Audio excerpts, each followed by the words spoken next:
Hi everyone, this is Shantae. I'm here with my political analysis today on Wednesday, July 22nd, 2020. I hope you have a great Wednesday. Happy Wednesday to you all.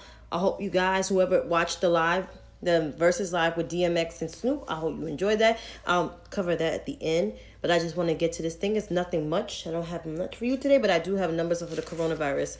So globally, around the world, 188 countries, we are at 15,077,182. With the U.S., we are at 3,955,860, with our fatality rate sitting at 142,942. So we almost have 4 million cases within, like I said, within a month. I think it took a month, and we are sitting at 142,000, almost 143,000 deaths. Brazil has 2,159,654, followed by India at 1,193,078, Russia at 787,846, South Africa at 394,948, Peru at 366,050,000. Chile at 334,683. UK at 297,952. I can say the number for Peru again is 366,550 cases. In the Latin countries, Colombia sitting at 211,038. Ecuador 77,257. Hey Joseph. Hey Chantel. DR is sitting at 56,043. Panama is 55,153. Guatemala 41,153. Honduras 35,345. El Salvador 12,975. And some African nations, Nigeria at 38,344. Ghana at 29,672. Cameroon 16,522. Kenya at 14,805. Senegal at 9,121. Gambia 146 cases. Gambia has the least cases in the African continent. West Indies. Haiti sitting at 7,146. Jamaica 810. Guyana 339, Bahamas 194, Trinidad and Tobago 139, Antigua 76, 76 for Antigua, St. Vincent at 50, Belize at 43, Grenada at 23, St. Lucia at 23, Dominica at 18, St. Kitts at 17. Now, with states with the most cases, we have California has surpassed New York. I said it like 2-3 weeks ago, or maybe a month ago. California is going to surpass New York. California is going to surpass New York, and here we go. California is at 422,352. Yesterday, they was at 410. Yesterday, they was at 410,000. Today, they at 422. They had like a 12,000 surge in their cases. So California has surpassed us. New York, 413,595. Florida, 379,611. Florida may be the next state to surpass New York. That's a prediction. But if California surpassed New York, and I said this, Florida is going to surpass New York. And maybe Texas is going to surpass New York. Texas, 365,011. New Jersey, 179,565.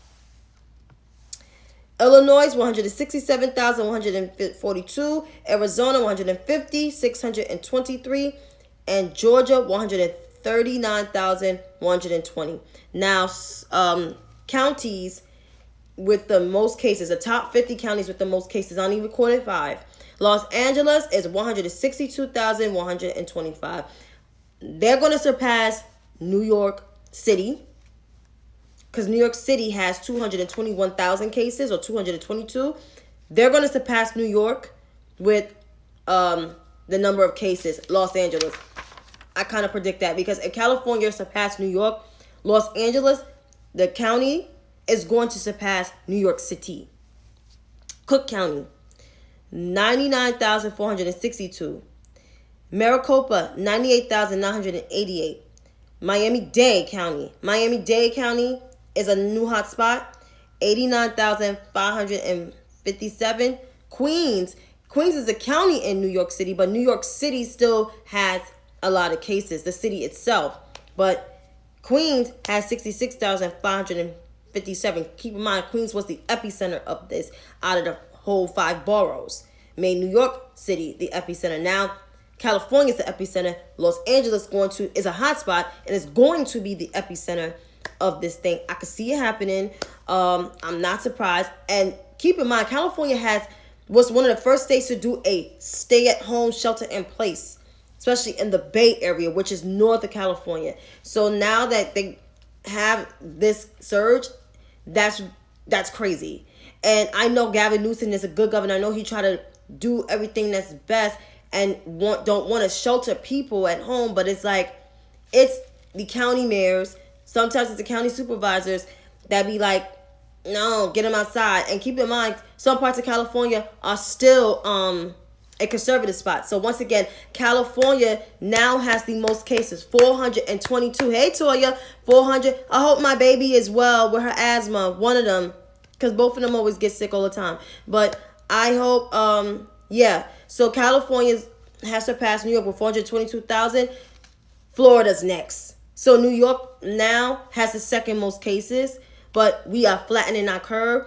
With terms of school, so this Bum had his cases. Hey, cousin, how you doing, cousin? So they have he had his little coronavirus rally, press conference, whatever, without Dr. Fauci, without Dr. Birx. So you know there was straight up lies coming on there. He would say, he kept calling the coronavirus the China virus. For the last time, it's the coronavirus. It came from a bat. You already know the whole deal. You can look it up. It came from a bat, went from person to person, and is in 188 countries. I suggest that you look on the John Hopkins website to look at the cases daily and to see which cases is hot spots, which cases is low spots. The Bronx don't have that much cases anymore. The Bronx is only still sitting at 48, so that's good. 48,000, excuse me. He also saying the medium fatality rate, the medium age is people that are 78 years old. We all know that's a lie. There's people in their 50s and their 40s and their 30s that have died. I knew people in their 60s, their 50s and 60s that have died. So that's bullshit. Then he say nursing homes is a trigger. No, it's with the most cases, which is not true. Once again, he also saying that we're going to protect the seniors, which you have not, because you have not placed a national strategy to combat the thing. Still, like, it's stupid. He also say the fatality rate is low. We all know that's a goddamn lie. We have the #1 fatality rate on the globe. We have 142, almost 143,000 Americans dead and counting, because this man is not doing anything to do anything. They're monitoring the Sun Belt states such as Florida, Texas, and Arizona, which now are the hot spots of it and has overwhelming hospital capacity. He also said is other lies. He blamed Mexico because we share a border, blaming Mexico for rising cases, which Mexico has like in a 200,000 or 300,000 tier. They don't have not even a third of what we have. Like, we have the most.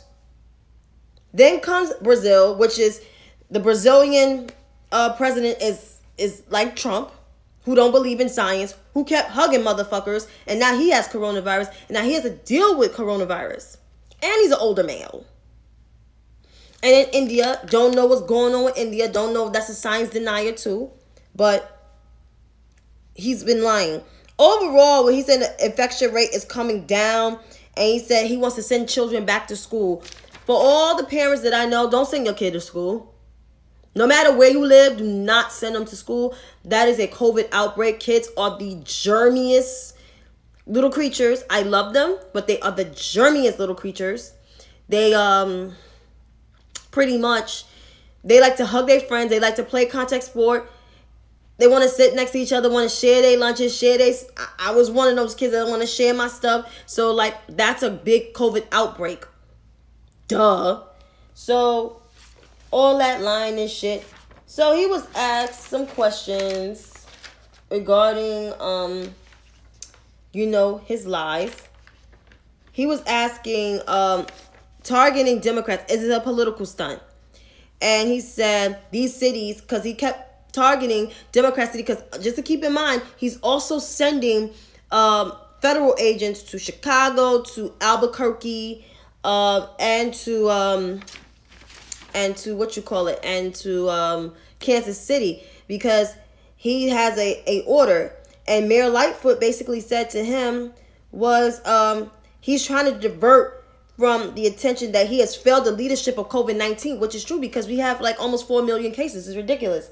So he basically said his clapback was these cities are run by Democrats. He said the radical left Democrats are running cities like Chicago and others, and they want us to come in full blast. Nobody don't want your ass there. Nobody don't want federal agents there. Like that guy, that acting Secretary of Homeland Security, Chavez, said, I don't need no invitation to come in there. There's a 10th Amendment. You can't see the problem with this administration. They think they could run everything. They think that everything is like Germany, like Hitler days, and it's not. It's not. He also said, as far as the coronavirus, he was asked, as far as the coronavirus, they have done amazing things, and you'll see the statistics. Statistics are better than the other countries. No, it's not. We're the highest cases on the globe. We have almost 4 million cases. Excuse me, we almost have 4 million cases. Other countries don't have the amount of cases that we have. The only ones as close up to us is Brazil and India. And that's because Brazil has a president that denies science like Donald Trump. I call him the Brazilian Trump. Because he is. I don't know if he was a sewage rat from Queens, but he's a Brazilian Trump. And then Trump was also asked, do you have a national plan to reopen schools? He said, yes, he feels comfortable sending his kids there because he was also asked that. And he said he has a national strategy to open schools. Yes, he is, Toya. He is an ass. He always been an ass. We all knew, if you're from New York, you all know that Donald Trump is an ass. So pretty much this whole press conference is nothing but a campaign stump speech. It's nothing but bullshit, pretty much, that comes out of his mouth all day, every day. He's talking about relief bills. He's drafting relief bills with with Republicans. They're not trying to extend the unemployment benefits, which is supposed to end between this Friday and next Friday. So if you live in states like South Carolina and everything, that you got stupid governors like in South Carolina and Florida, you are fucked. Like you are ass monkey doodle shit fucked, because they think that you're getting more money being employed than going to work. Going to work right now is not safe. A lot of these jobs are not providing PPE. I know, Danella. I hope y'all vote for Jamie Harrison, like seriously, to replace Lindsey Graham, because y'all need some broadband, because I'm tired of going to Utahville and my service ain't working. It's not your fault, Danilo, but I'm just saying. But anyway, like, people need that money. That extra $600 helps not pay bills, pay your rent, and have a little money to live on, to buy your food and do a little time for yourself. What's so hard about that? Everybody needs a boot up. A lot of these places are laying off people. If you work in retail, if you work in marketing, it's going to be hard for you to find a job, because those are the jobs that are going first. People in hotels and everything. And yeah, 30 million of 42 million to private schools. That is, Every kid does not go to private school. Every kid doesn't have a privilege to go to private school. These Republicans got their priorities all messed up, talking about payroll tax for hardworking Americans. First of all, a lot of these people were recalled back to their jobs, and even that, they're not going to be. And yeah, in the school system too. They can't afford to pay their people. He's saying he's trying to cut the federal budget for schools if these governors don't open their schools. Andrew Cuomo don't really give a shit because I don't believe he's not going to open the schools. And if he does, it's going to be by 25%. And I highly doubt that they're going to open the schools because it's going to be more remote learning. More money is going to be to remote learning. And remote learning is not bad. Everybody has the internet. It is 2020. Get your fucking broadband up. That's all I'm saying. And they can't agree on the stimulus check because Mitch McConnell is so stubborn. They got to pass so much shit, from the Justice Policing Act to the Voting Rights Act to the Vote Safe Act, which by Kamala, also other COVID relief bills. There's going to be serious of relief bills because we're not going to be out of this, according to this administration, and their slow walking of this virus. That's why elections, they matter. Staying at home will grant this man another 4 years, and he will watch the world burn. Yes, and he's starting to cut after schools. Betsy DeVos is no champion for public school. She doesn't give a shit. She tried to cut Special Olympics. I'm pretty sure they cut that shit already. They cut the Civil Rights Division already, which the Civil Rights Division is protecting kids of color not to get in trouble and not to not to get crucified for the same shit that y'all know what I'm trying to say. I'm trying to get the words of it, but I am so upset. I'm tired of this administration. If you follow me on my Instagram, on my Twitter, on my Facebook, I talk about this administration all the time because I can't stand Donald Trump. I never could. He was always a scam artist. He dodged so many bullets. He almost got shanked by the mob. Like, he's the worst thing ever. Plain and simple. But I feel bad for parents that have kids that have to make a choice of either sending their kid to school or keeping them home to be safe and do remote learning. And to me, I think remote learning is cool because parents are involved in the child's education. And like my mom said, it's a great thing. And my mom don't even have, my mom's youngest child. And so my mom wished there was more of that when I was growing up. But hey, enough with my rant. I already talked about Trump sending federal agents to these cities, and I think it's unlawful. Now I'm going to go into the congressman who thought it was okay to accost the Bronx congresswoman, Alexandria Ocasio-Cortez, I think in the Morrisina area and of, Yeah, that mob thing is serious. Read up on the mob thing. That mob thing is serious because Donald Trump is lucky to be alive. So this guy, I believe he's a Trump supporter. He's a congressman. I'm pretty sure you heard about Alexandria Ocasio-Cortez being called a fucking bitch by this man. He, where's that part that I write that he tried to apologize? So I caught some of it. He said, I rise to the apology to the abrupt matter of my conversation I had with my colleague from New York. He didn't even mention Congresswoman. He couldn't even say Congresswoman Ocasio-Cortez. And then he goes on to this like freaking he lived in poverty when he was 19, met his wife and shit like that. He fought for poverty and shit. And then he said, I cannot apologize for my passion of loving my God, my family, and my country. What does it have to do with the fact that you... Let me just hold on to that point. I have a tough decision to make about school. I have recently received a position to be an aide as a chancellor of education. Whoa. Congrats, Toya. I'm so happy for you. Congratulations. I hope your kids are safe. But I know you're going to have the PPE and the gloves on your kids. You're going to have like so many hand sanitizers because you are a fabulous parent. I love you. But back to the point that I was making. Because I'm trying to read my comments. I'm trying to be interactive with you guys. What does it have to do, loving your country, have to do with you calling Alexandria Ocasio-Cortez a fucking bitch? Why you felt the need to proceed to say that, and then you think you was not going to get repercussions, and you think a reporter was not around? Reporters are around Capitol Hill regardless because Washington, D.C. is a political capital. There's a lot of reporters reporting the news. There's a lot of political reporters. They're going to do their job. And he was called to say sorry from women in Congress, even women in his own Congress, like Liz Cheney, which she's full of shit too. I'm about to get into her ass too. But I'm just saying, like, he was called to apologize. And that apology, 1 minute and 45-second apology was bullshit. He basically not apologizing for the language. He apologized for his manner, but he's not apologizing for him yelling at Alexandria Ocasio-Cortez. So to me, I just feel like he's full of shit. I heard he's not running for Congress. That's good because we don't need people like that. And honestly, to tell you, most of these Republicans, after the 3 years of what's been going on and all the back-bending ass taking from these Republicans, it's time for this administration. It's time for these Republicans to go.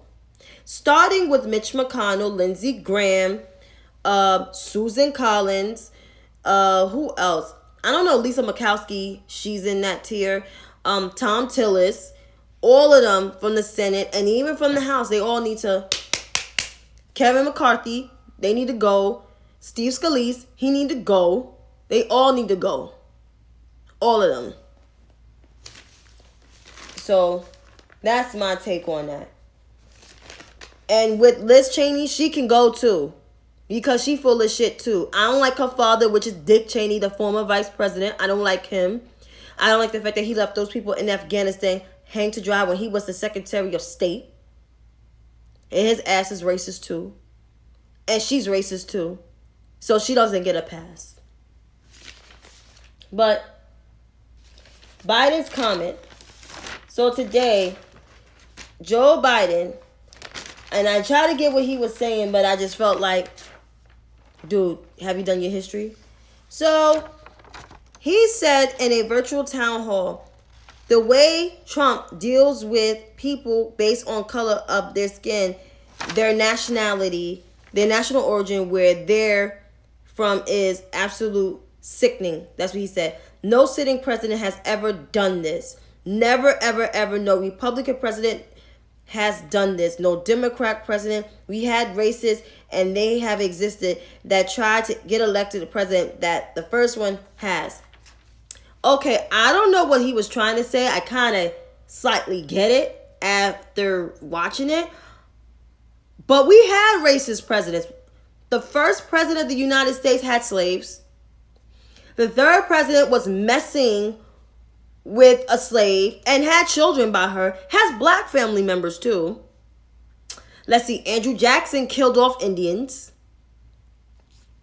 You had even slightly Lincoln was a racist too, because it took him a while to sign the Emancipation Proclamation. Andrew Johnson was a racist. Ulysses S. Grant was the reason why the 15th Amendment, which gave us the right to vote, was ratified. He's done nothing about it. Nothing. Teddy Roosevelt was racist too, with Indians, per se, and the Spanish War and shit. Let's see. Calvin Coolidge, slightly a racist too. Herbert Hoover, racist. FDR, as much as he did the stuff that he did, he was not a friend to black people. Truman was racist. Eisenhower, kind of racist. Kennedy did his best to, with the civil rights movement, but he got killed because he was friends with black people. And his brother too, 5 years later.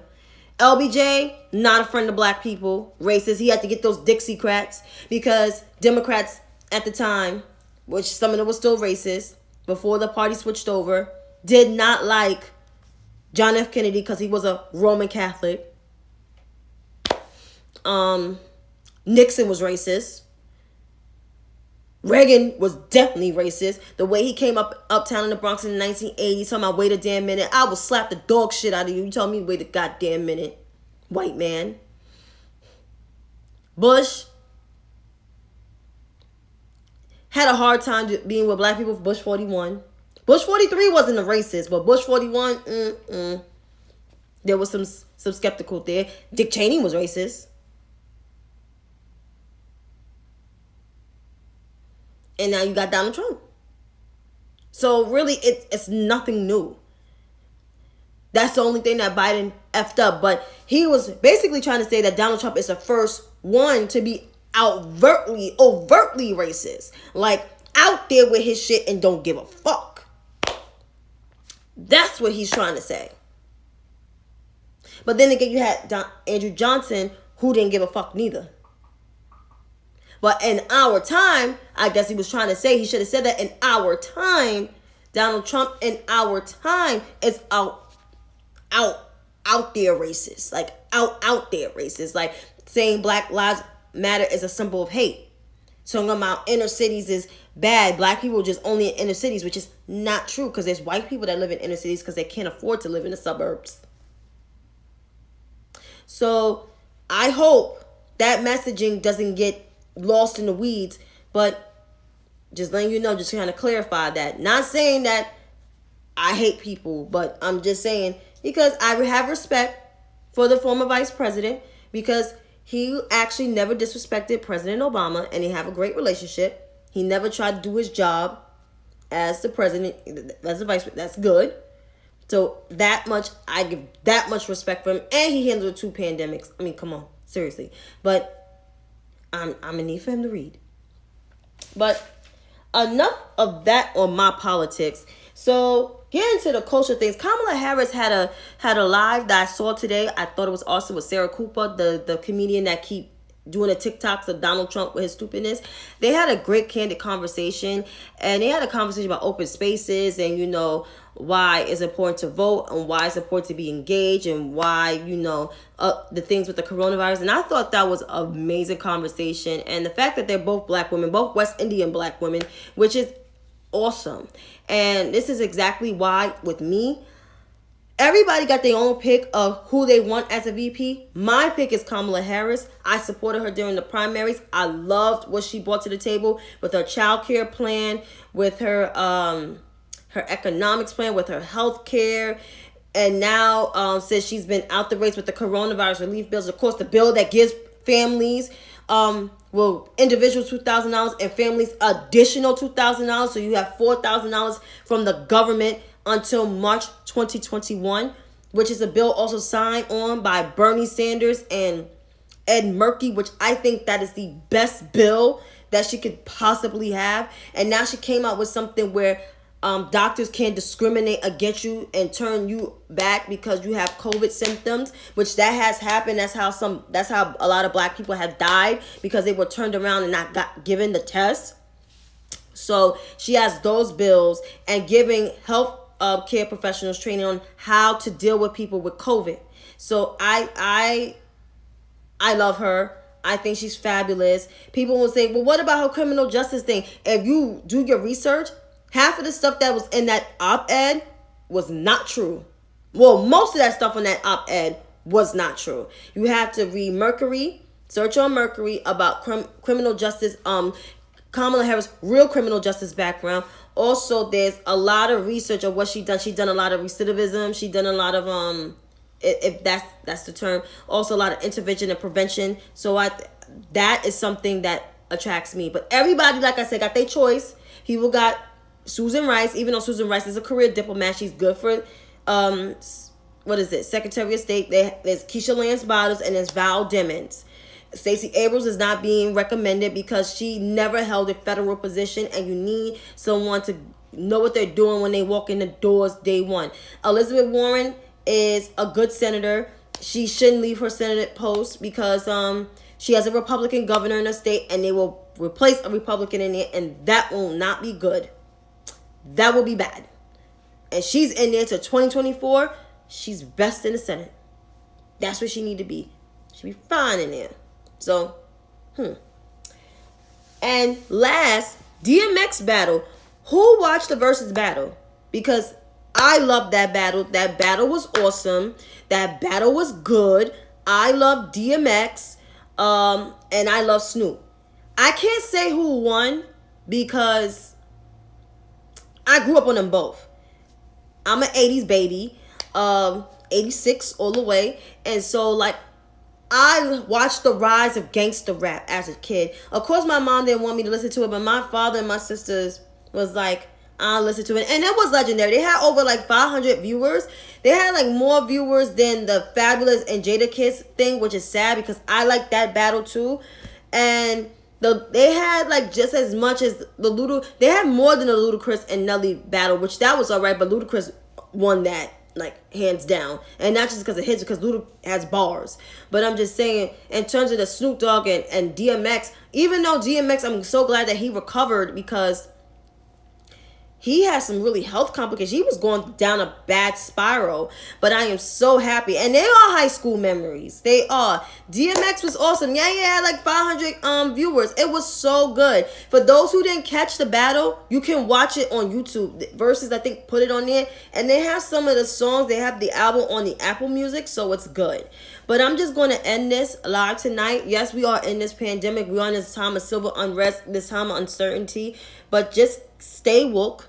You don't have to watch the news all day, every day. Do something fun. I worked out today, so I did good. I cleaned my stove. I cleaned my my sink. I also look for more jobs within my field and business. So I've been doing my thing. I haven't seen my family. I miss them dearly. My dad comes down and brings my stuff to me when I meet him downstairs, but I can't hug him or can't embrace him. But I can say this.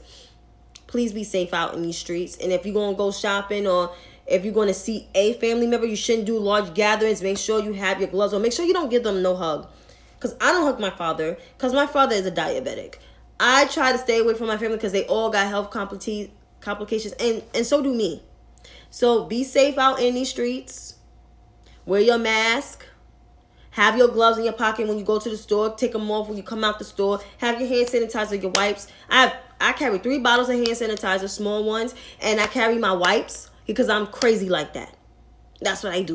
But be safe out here in these streets, and I'll see you tomorrow.